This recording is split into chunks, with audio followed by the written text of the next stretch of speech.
Joe Hudla, in summary, he's the greatest. When I say he's the greatest, I mean it. Some of us use radio as a medium to visualize what football looked like, or who the players were. We didn't know what they looked like, but we listened on radio, and he brought all of these elements alive. The man was made for the microphone. So if people doubted who and what he was, some of us will be there to testify that Joe Hudla, full stop, greatest, full stop. That's it. A whole Joe Hudla, a whole Hollywoodbets ambassador. Welcome to the Purple Family, boss. I'm honored. Welcome to the show.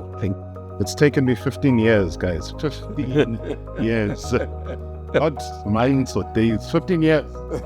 This man kept saying, no, I'm scared. Ask me. No, I'm scared. Joe Hudla, an iconic name in sports broadcasting in South Africa. Someone who has inspired many, shaped the current voices of the beautiful game, and a man that many South Africans hold in the highest regard. But where did it all begin? After all, it didn't start with mic in hand. It was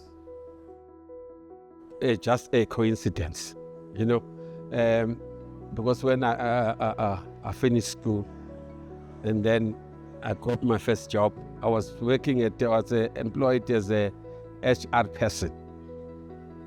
But it so happened that job that I was doing was at the SABC. So one day in 1983, that was about, I can't remember whether it was April or May, a producer came to my office to report that the commentator that they were waiting for to come and do a recording for a sports show for the night, and he had not turned up. Then I said, guys, what are you gonna do? They said, we don't know because it's late. We can't get someone else now to come from home. I said, okay, let me try. They said, can you? I said, let me try. And then it was an European Cup final match, and then they gave me that chance. It was one take, and then they clap hands, and that's all. That's where it all started. Sometimes, when I get to people and then find there are some games playing, you'll find young boys and middle-aged guys trying to imitate me in such a way that whenever I move around, I just put a hat or a cap, like I've done, and I'll try and hide so that the people would not see me, and then I would hear people imitating my voice, and then I would think, oh, it means I made a mark. I've invited him because he's been running away from me for the past 12 years.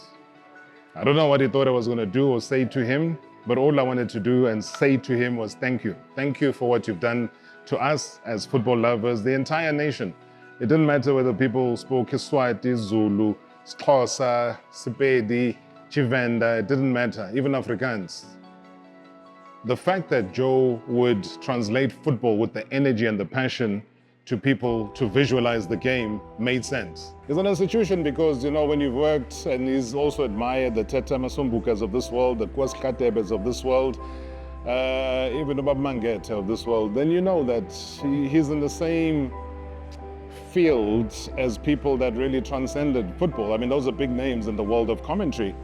And if I can still today tune in and listen to commentary in the UK, and the voice of Martin Tyler is there so many years later, I'm sure Martin Tyler is even older than Joe Hudla, then why not him?